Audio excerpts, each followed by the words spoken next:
그 선한 힘에 고요히 감사여 그 놀라운 평화를 누리며 나 그대들과 함께 걸어가네.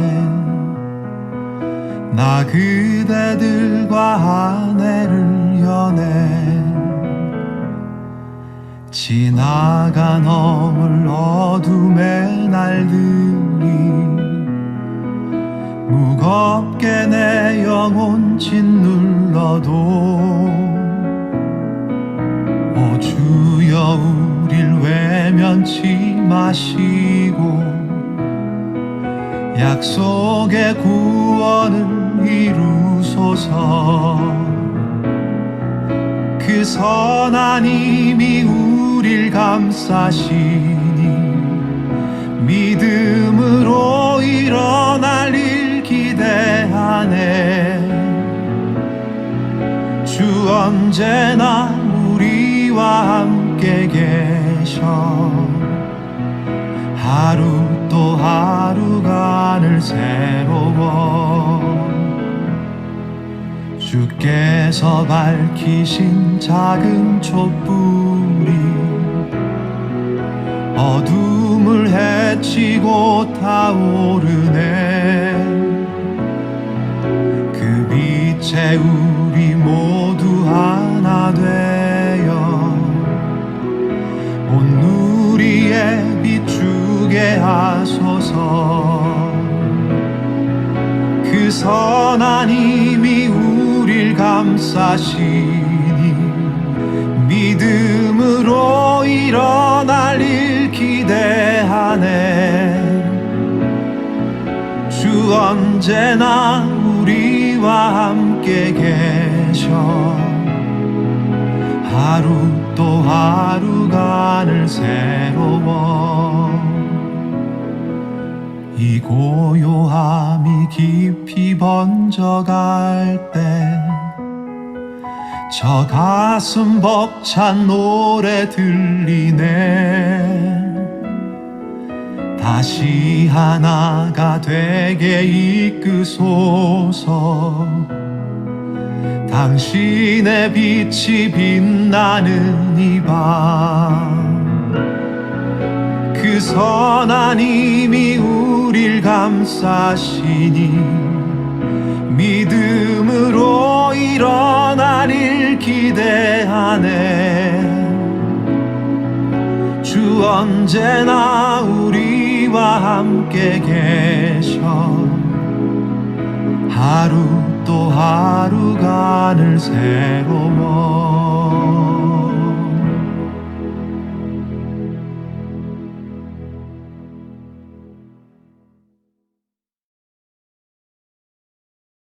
오늘 우리에게 주시는 하나님의 말씀은 사무엘하 19장 40절에서 20장 2절의 말씀입니다.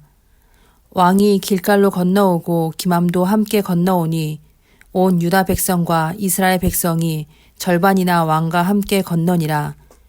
온 이스라엘 사람이 왕께 나와 왕께 아뢰되 우리 형제 유다 사람들이 어찌 왕을 도둑하여 왕과 왕의 집안과 왕을 따르는 모든 사람을 인도하여 유단으로 건너가게 하였나이까 하매 모든 유다 사람이 이스라엘 사람에게 대답하되 왕은 우리의 종친인 까닭이라. 너희가 어찌 이 일에 대하여 분내느냐. 우리가 왕의 것을 조금이라도 얻어먹었느냐. 왕께서 우리에게 선물로 주신 것이 있느냐. 이스라엘 사람이 유다 사람에게 대답하여 이르되 우리는 왕에 대하여 열 몫을 가졌으니 다윗에게 대하여 너희보다 더욱 관계가 있거늘 너희가 어찌 우리를 멸시하여 우리 왕을 모셔오는 일에 먼저 우리와 의논하지 아니하였느냐 하나 유다 사람의 말이 이스라엘 사람의 말보다 더 강경하였더라. 마침 거기에 불량배 하나가 있으니 그의 이름은 세바인데 베냐민 사람 비그리의 아들이었더라. 그가 나팔을 불며 이르되 우리는 다윗과 나눌 분깃이 없으며 이새의 아들에게서 받을 유산이 우리에게도 없도다. 이스라엘아 각각 장막으로 돌아가라 하매 이에 온 이스라엘 사람들이 다윗 따르기를 그치고 올라가 비그리의 아들 세바를 따르나 유다 사람들은 그들의 왕과 합하여 유단에서 예루살렘까지 따르니라. 아멘. 다윗이 예루살렘으로 돌아올 때 많은 수의 이스라엘 사람들이 환영하며 동행했습니다. 그들 중 많은 사람들은 압살롬의 편에 섰던 자들이었습니다. 다윗이 모두 포용하기로 했으니 그들은 다윗에게 잘 보일 필요가 있었습니다. 그래서 요단강을 건너 마중을 나갔고 또 강을 함께 건너 예루살렘까지 왔습니다. 그런데 문제가 하나 있었습니다.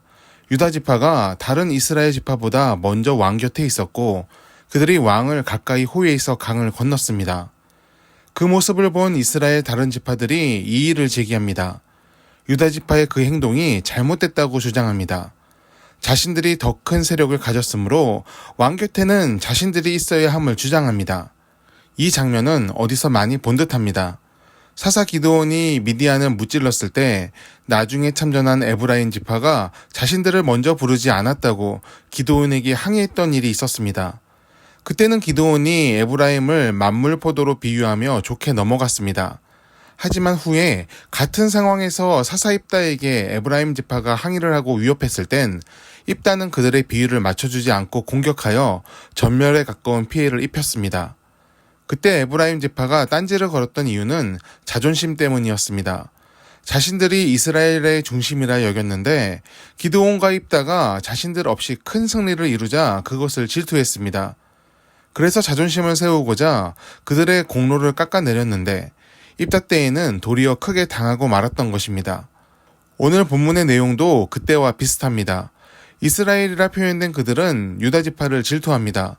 그들은 유다 지파를 중심으로 권력이 재편되는 것이 싫었고 그래서 불만을 드러냅니다. 물론 이것은 다윗이 자초한 측면이 큽니다. 그가 먼저 자신의 고륙이라는 명분으로 유다 지파를 불렀습니다. 유다 지파를 중용하는 다윗을 본 다른 지파들이 경쟁적으로 자신 앞에 나와서 충성서약을 하기를 바랬지만 분위기가 전혀 다른 방향으로 흘러갑니다.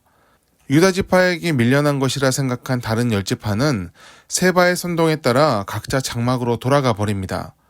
장막으로 돌아갔다는 것은 다윗 아래 하나가 되지 못했음을 의미합니다.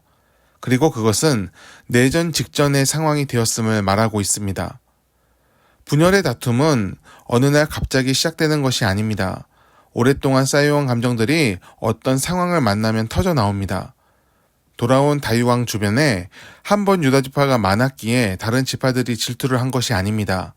이런 일이 반복되면서 판단하는 근거를 만들었습니다. 오래전부터 유다 지파와 에브라임 지파는 경쟁하는 관계였고 다윗이 왕이 되면서 그 추는 유다 지파로 크게 기울었습니다. 그리고 이번 반란을 수습하면서 다윗은 고륙인 유다 지파로 그 추의 무게를 더 무겁게 했습니다. 경쟁은 어디서나 일어납니다. 어쩌면 그것은 사람 안에 내재된 속성일지도 모릅니다. 사람은 다른 이보다 뛰어나기를 원하고 그 위에 올라서고 싶어하는 습성이 있습니다. 그래서 경쟁하고 승리하고 명성을 얻고 싶어 합니다. 이런 경쟁을 잘 활용하면 더 뛰어난 발전을 이룰 수 있습니다. 하지만 경쟁심이 지나치면 상대를 인정하지 않는 자존심 싸움으로 변질될 수도 있습니다. 지금 세상은 좋은 경쟁보다 나쁜 경쟁이 더 많습니다. 선의가 아닌 악의로 경쟁하며 상대를 없애고 올라서려고 하는 욕망이 가득합니다. 사회 경제적으로도 그렇고 정치적으로도 그렇습니다. 오늘 본문에 나오는 왕의 권력을 탐하는 유다와 다른 지파들처럼 서로 함께할 수 없다고 생각하는 사람들이 많습니다. 이러한 악한 경쟁의 끝에는 다툼과 분열이 있습니다. 이는 어느 한쪽의 멸망만 부르는 것이 아닙니다. 나라의 역량을 후퇴시키고 영원한 갈등의 씨앗으로 남습니다. 훗날 이스라엘은 남유다와 북이스라엘로 분열하게 되는데 그것은 단지 솔로몬 왕의 폭정 때문만은 아닙니다. 오랜 시간 동안 뿌려진 갈등의 씨앗들이 큰 갈등을 만났을 때 분열의 열매로 맺힌 것입니다. 갈등이 깊어질 때 그것을 봉합하는 방법은 내려놓음과 희생입니다. 소유하고 차지하려는 마음을 버리고 내어주고 내려놓는 행동을 하는 이가 통합을 이뤄냅니다. 하지만 사람의 마음으로 그것을 해내는 것은 참 어렵습니다. 욕망은 쉽게 사라지지 않고 내려놓으면 다 잃은 것으로 생각되기 때문입니다. 그래서 우리에게 예수님의 마음이 필요합니다. 예수님은 희생으로서 모든 것을 이루시고 승리하셨습니다. 희생이 패배가 아니라 성취의 시작임을 직접 증명하셨습니다. 그 예수님의 마음으로 오늘을 살기를 바랍니다. 다툼과 분열이 가득한 세상에서 하나됨의 통합을 이뤄내는 우리의 삶이 되기를 축복합니다. 분열하는 어지러운 세상에서 희생함으로 하나됨을 이뤄내는 믿음의 사람들이 되기를 축원합니다. 기도하겠습니다. 항상 주님의 마음으로 사는 우리가 되기를 바랍니다. 자존심과 욕망으로 살지 않게 하시고 겸손과 희생으로 본이 되는 삶을 살게 하옵소서. 악한 것은 모양이라도 버리게 하시고 술수가 아닌 지혜로서 오늘을 살게 하옵소서. 다툼과 분열의 시대에 화합의 하나됨을 전하는 하나님의 사람이 되게 하옵소서. 예수님의 이름으로 기도드립니다. 아멘.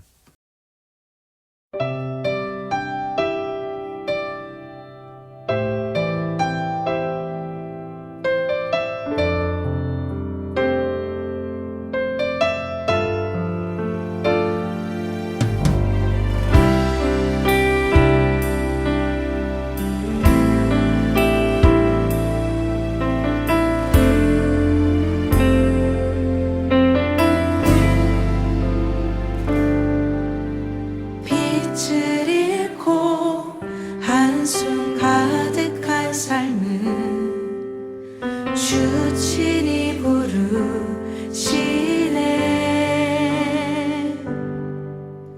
나의 약함 모두 아시는 주께 내 신을 벗습니다.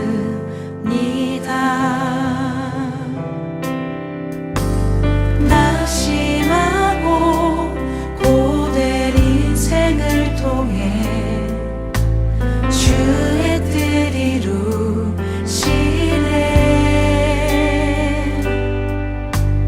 갈 길 잃은 삶의 장소만 되어 주가 역사하시네.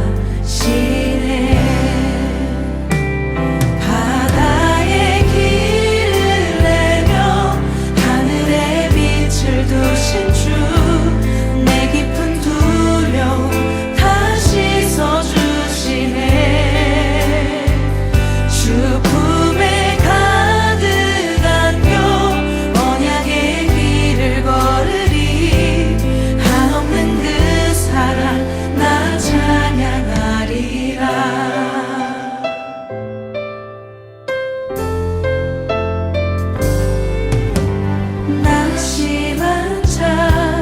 다시 회복하시는